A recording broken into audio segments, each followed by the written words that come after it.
Bismillahirrahmanirrahim. Assalamualaikum warahmatullahi wabarakatuh.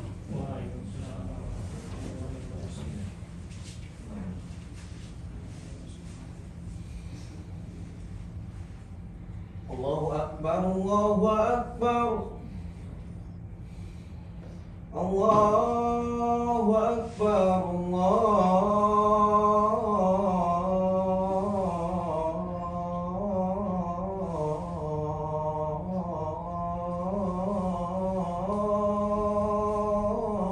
Akbar.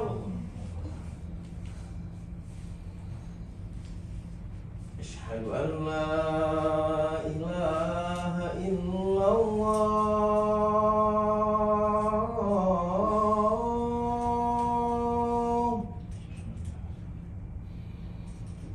Asyhadu an la ilaha illallah.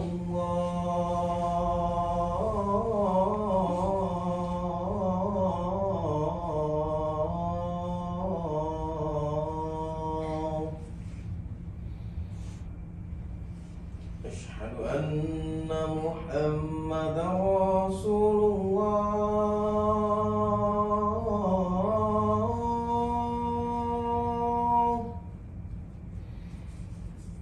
Asyhadu anna Muhammadar Rasulullah.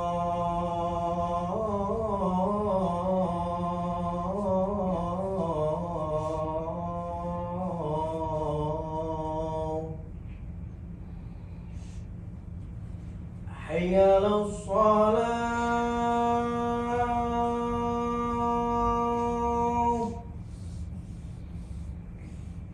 Hayya 'alas shalah.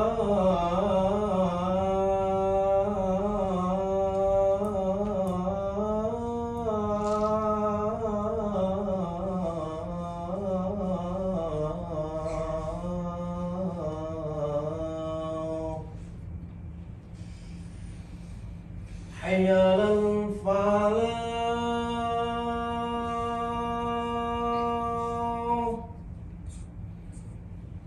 Hayya 'alal falah.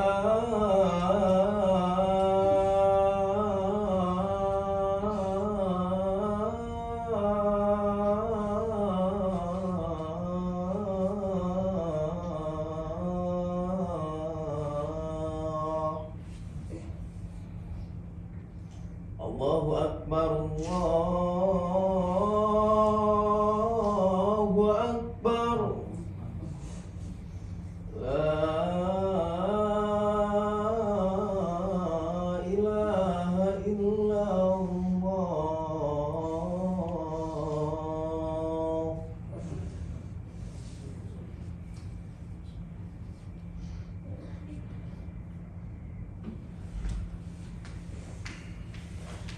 Innal hamdalillah nahmaduhu wa nasta'inuhu wa nastaghfiruh wa na'udzu billahi min shururi anfusina wa min sayyiati a'malina.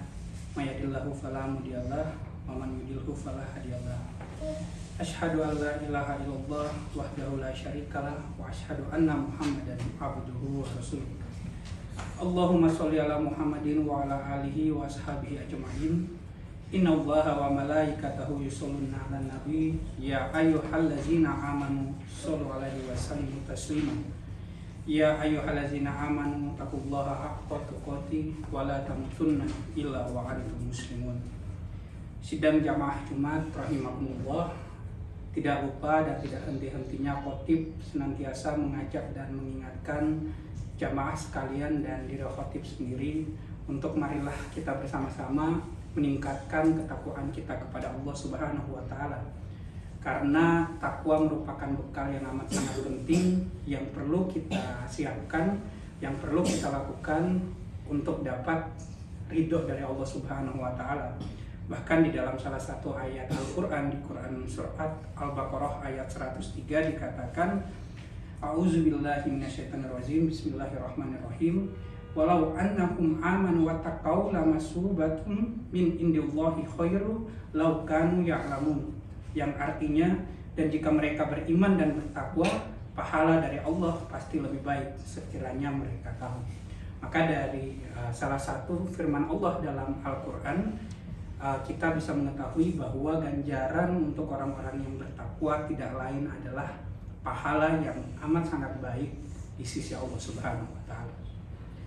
Sidang jamaah Jumat rahimakumullah, tak lupa khotib mengajak kita untuk marilah bersama-sama kita senantiasa memanjatkan rasa syukur kita kepada Allah Subhanahu wa taala, karena berkali-kali khotib mengatakan bahwa nikmat yang saat ini kita rasakan, termasuk nikmat kesehatan, nikmat kesempatan, terutama nikmat iman, sehingga kita masih digerakkan hati kita untuk bisa melangkahkan kaki kita ke tempat yang insya Allah penuh barokah ini, tidak lain dan tidak bukan datangnya dari Allah Subhanahu wa taala.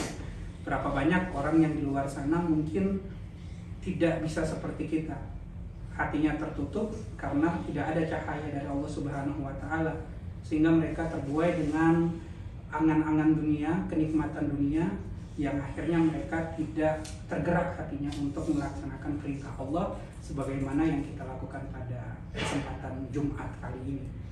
Sholawat serta salam tak lupa marilah kita bersama-sama panjatkan kepada Nabi kita, Nabi besar Nabi Muhammad SAW beserta para sahabat, keluarga dan pengikut beliau yang setia sampai akhir zaman, dan kita berharap semoga kita menjadi bagian dari umat beliau yang kelak nanti akan mendapat syafaatnya. Amin, amin ya rabbal alamin. Sidang jamaah Jumat rahimakumullah, beberapa pekan terakhir saya yakin kita semua mendengar di berbagai media, baik itu media massa, baik itu media cetak, sosial media seperti Instagram dan lain-lain, terkait dengan kabar salah satu anak dari tokoh Indonesia, public figure Indonesia, Gubernur Jawa Barat, meninggal dunia karena musibah tenggelam di salah satu sungai yang ada di Swiss. Dan tentunya berbicara mengenai hal tersebut, kita bisa membayangkan bagaimana kesedihan yang dirasakan oleh seorang ayah, seorang bapak yang kehilangan anaknya. Dan tentunya hal tersebut merupakan sebuah musibah dari Allah Subhanahu wa taala. Dan kalau kita berbicara musibah, tidak ada satu orang pun di dunia ini tidak pernah merasakan yang namanya musibah. Musibah itu kalau kita lihat sangat luas, bukan hanya ketika kita ditinggalkan orang-orang terkasih atau orang-orang yang dekat dengan kita, tetapi bisa banyak bentuknya. Bisa berupa penyakit, bisa berupa kehilangan harta, bahkan bisa berupa bencana alam. Apalagi yang terbaru, kalau bapak-bapak sekalian melihat berita yang ada di Indonesia, bagaimana salah satu wilayah di Sulawesi Utara, di Amurang, baru saja terjadi bencana abrasi laut yang menyebabkan banyak rumah-rumah yang di pinggiran pantai harus hancur dan rusak karena bencana tersebut. Dan tentunya ini merupakan musibah juga dari Allah Subhanahu wa taala.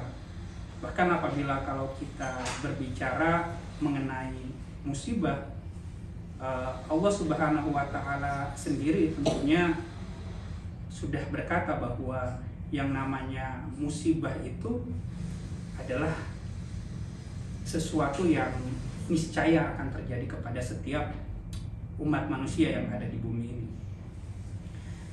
Sidang jamaah Jumat rahimakumullah, apabila kita berbicara mengenai musibah, sesungguhnya kita bisa melihat dari dua sudut pandang.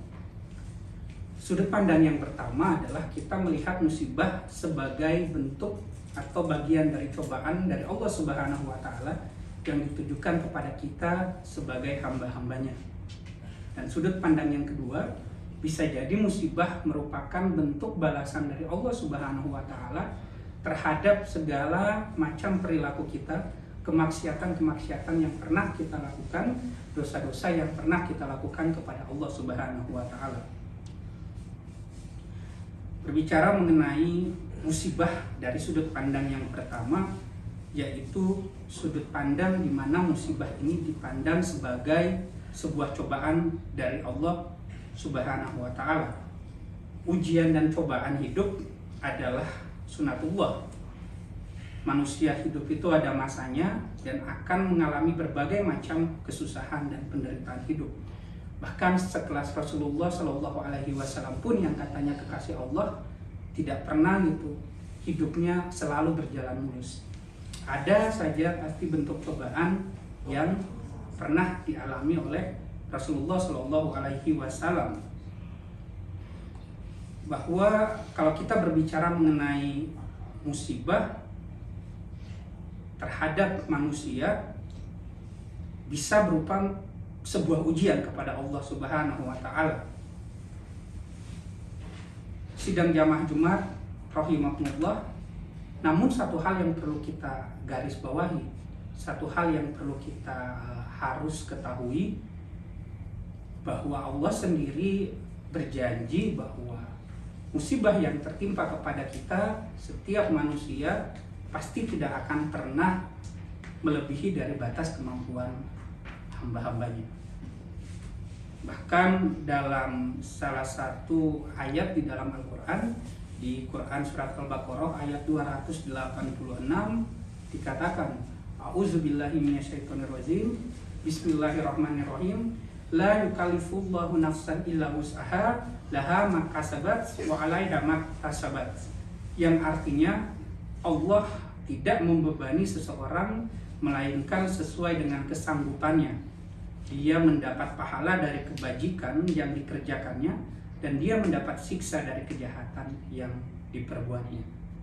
Maka dari sini sesungguhnya kita bisa melihat bahwa satu hal yang perlu kita yakini, seberat apapun ujian berupa musibah yang menimpa kita, pasti kita akan melewatinya, cepat atau lambat, karena semuanya butuh proses. Termasuk mungkin kalau kita kembali ke konteks tadi kejadian yang menimpa Gubernur Jawa Barat Pak Ridwan Kamil, pasti butuh proses untuk melewati itu, butuh proses untuk menjalani penerimaan atas sebuah kehilangan. Tapi satu hal yang perlu diyakini adalah segala sesuatunya, sesakit apapun itu, sesulit apapun itu, pasti insya Allah terlewati, karena ini sudah jelas dalam janji Allah, sebagaimana tadi yang disampaikan dalam Quran surat Al-Baqarah.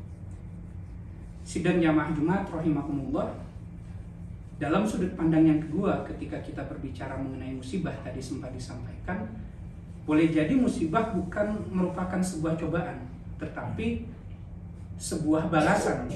Balasan atas apa? Balasan atas segala bentuk perbuatan kita, dosa-dosa kita, kemaksiatan-kemaksiatan yang pernah kita lakukan selama kita berada di dunia ini, selama kita hidup di bumi ini. Apabila kita berbicara mengenai musibah sebagai bagian dari balasan, teringat sebuah kisah ketika Rasulullah Shallallahu Alaihi Wasallam berada di Madinah. Satu kali Rasulullah berada di Madinah, dan pada saat itu Rasulullah memegang tanah dengan kedua tangannya. Rasulullah meletakkan kedua tangannya di atas tanah dan berkata, tenanglah, belum saatnya bagimu. Lalu Nabi Muhammad SAW menoleh ke arah para sahabat dan berkata, sesungguhnya Rob kalian sedang menegur kalian. Maka jawabannya adalah, buatlah Allah ridho kepada kalian.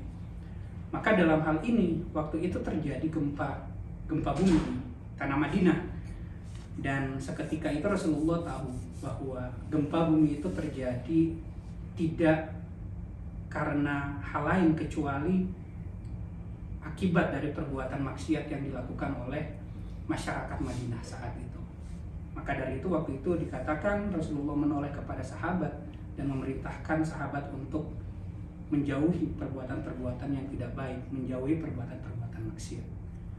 Bahkan di dalam salah satu kisah lain dikatakan pada masa kekhalifahan Umar bin Khattab radhiyallahu anhu, dikatakan oleh pemimpin waktu itu Umar bin Khattab kepada penduduk Madinah pada saat terjadi gempa, wahai manusia, apa ini?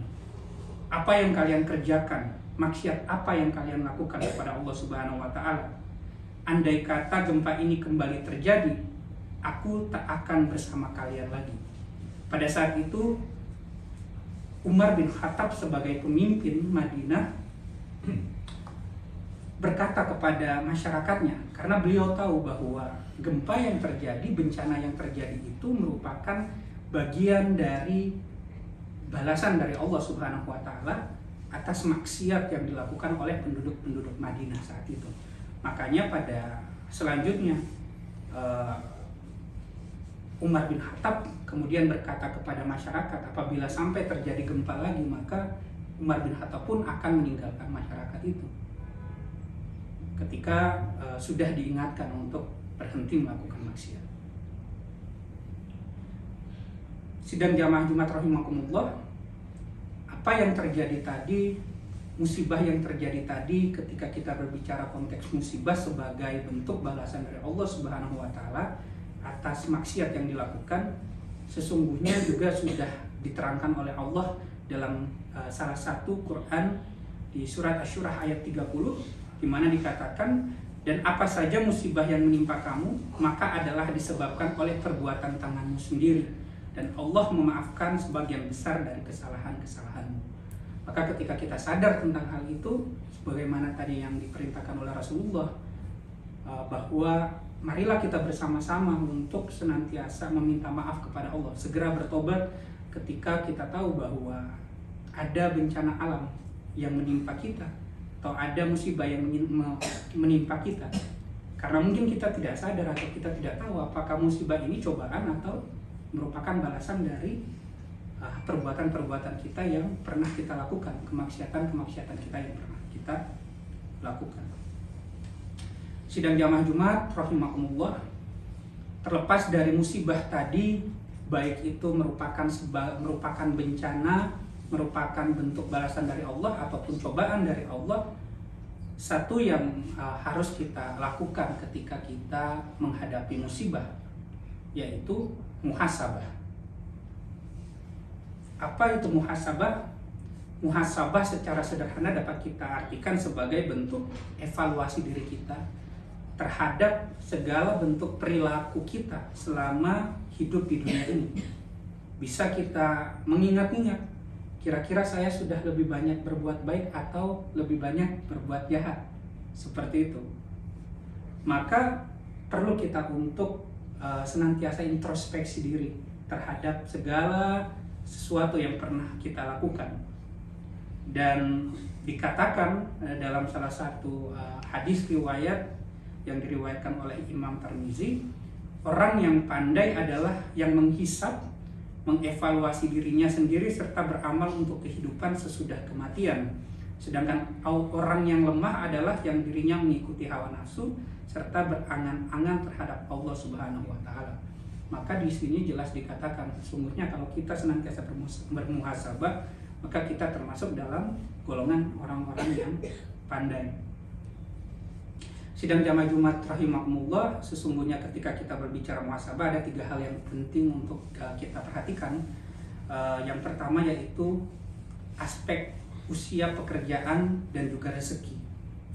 Ketika kita berbicara muhasabah, tentunya kita memikirkan dari soal usia, dari soal pekerjaan, dari soal rezeki. Sudah sejauh mana usia kita ini kita gunakan untuk melakukan kebaikan. Apakah pekerjaan yang selama ini kita lakukan sudah cukup baik atau tidak, sudah cukup halal atau tidak. Dan rezeki yang kita dapatkan sudah kita kemanakan. Apakah kita gunakan untuk sesuatu yang justru bermaksiat, atau mungkin kita gunakan rezeki kita untuk beramal soleh. Dari aspek yang kedua, kita juga perlu untuk melihat aspek ibadah kita. Terlepas dari cobaan ataupun balasan tadi, kita melihat musibah, kita juga perlu mementingkan dan memperhatikan ibadah kita. Karena pada intinya Allah menciptakan jin dan manusia tidak lain yaitu untuk beribadah kepada Allah Subhanahu wa Ta'ala. Ketika kita ketemu dengan musibah yang berupa cobaan, tentunya dengan ibadah kita akan semakin dikuatkan karena kita kembali mengingat Allah Subhanahu wa Ta'ala. Tadi kita percaya bahwa Allah tidak akan memberikan cobaan di luar batas kemampuan kita. Dan ketika kita menyadari bahwa mungkin saja musibah yang menimpa kita adalah bentuk balasan dari Allah, maka dengan ibadah tadi kita bisa menjadikan sebuah pintu untuk kita kembali ke jalan Allah Subhanahu wa Ta'ala. Dan aspek yang terakhir, ketika kita berbicara muhasabah, melihat musibah yang datang kepada kita, yaitu aspek sosial. Berbicara mengenai aspek sosial, tentunya kita tidak hanya berbicara mengenai hablum minanas, tapi juga hablum minallah, yaitu ada dua hal yang perlu diseimbangkan. Maka dalam aspek sosial ini kita perlu untuk memikirkan tentang hablum minanas, hubungan kita dengan sesama makhluk hidup ataupun manusia. Apakah selama hidup kita ini kita sudah cukup baik bertetangga, sudah cukup baik dalam keluarga kita, menjalankan peran kita, baik itu sebagai kepala keluarga, sebagai anak, sebagai teman di kantor, sebagai pemimpin di kantor, atau sebagai pemimpin dimanapun kita berada.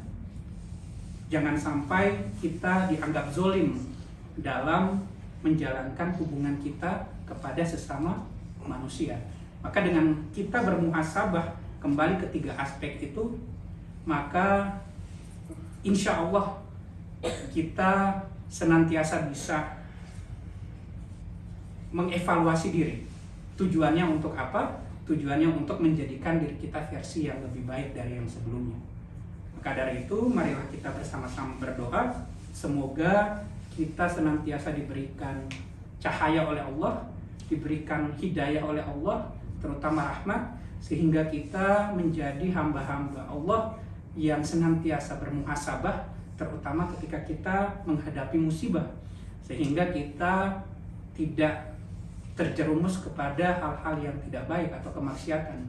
Terlepas tadi musibah yang kita terima berupa sebuah cobaan, ataupun mungkin bisa berupa sebuah ganjaran atau balasan dari Allah akibat dari perbuatan-perbuatan maksiat yang pernah kita lakukan.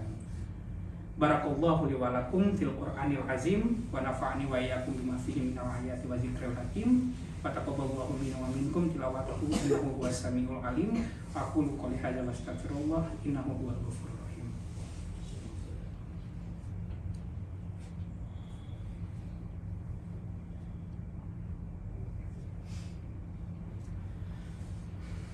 Alhamdulillahillazi arsala rasulahu bil huda wa dinil haq liyudhhirahu ala dini kullihi walau karihal musyrikun.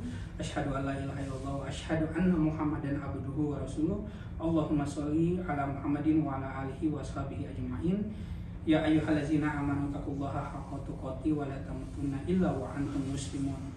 Sidang jamaah Jumat rahimakumullah, kembali khotib mengajak dan mengingatkan jamaah sekalian dan diri khotib sendiri untuk marilah kita bersama-sama kembali meningkatkan ketakwaan kita kepada Allah Subhanahu wa Ta'ala. Salah satu bentuk takwa kita yaitu dengan menjauhi larangan Allah dan mematuhi menjalankan perintah-perintah Allah tadi. Terutama salah satu contoh yang mungkin baru saja kita dengarkan adalah dengan bagaimana kita bisa mengevaluasi diri kita, sehingga pada akhirnya ke depan kita akan menjadi pribadi yang lebih baik. Kita akan menjadi manusia yang hidup dengan kualitas yang lebih baik. Baik itu tadi dikatakan dari sudut pandang hablum minallah kepada Allah Subhanahu wa Ta'ala, maupun dari hubungan kita, relationship kita dengan sesama manusia. Dan untuk itu di khutbah yang kedua ini, marilah kita bersama-sama berdoa semoga Allah senantiasa menjadikan kita pribadi yang baik, pribadi yang menjunjung tinggi ketakwaan kita kepada Allah, sehingga kita kelak akan menjadi salah satu hambanya yang mendapat ganjaran berupa surga dari Allah Subhanahu wa Ta'ala. Allahumma sholli ala Muhammadin wa ala alihi wa ashabihi ajma'in. Alhamdulillahirabbil alamin. Allahumma fir lil mu'minina wal mu'minat wal muslimina wal muslimat al ahya'i minhum wal amwat innaka sami'un qaribun mujibud da'wat ya qadiyal hajat. Rabbana zalamna anfusana wa illam taghfir lana wa tarhamna lanakunanna minal khasirin. Rabbana taqabbal minna innaka antas samiul alim wa tub alaina innaka antat tawwabur rahim. Rabbana hab lana min azwajina wa dzurriyyatina qurrata ayun waj'alna lil muttaqina imama. Rabbighfirli wa liwalidayya warhamhuma kama rabbayani shaghira. Rabbana atina fid dunya hasanah wa fil akhirati hasanah wa qina azabannar. Alhamdulillahirabbil alamin. Ibadallah, innallaha ya'muru bil 'adli wal ihsani wa ita'i dzil qurba wa yanha 'anil fahsya'i wal munkar wal baghi ya'izukum la'allakum tadhakkarun. Waskurullaha azim yazkurkum waskuruhu ala ni'mati ya'izukum wa la dzikrullahi akbar. Assalamualaikum warahmatullahi wabarakatuh.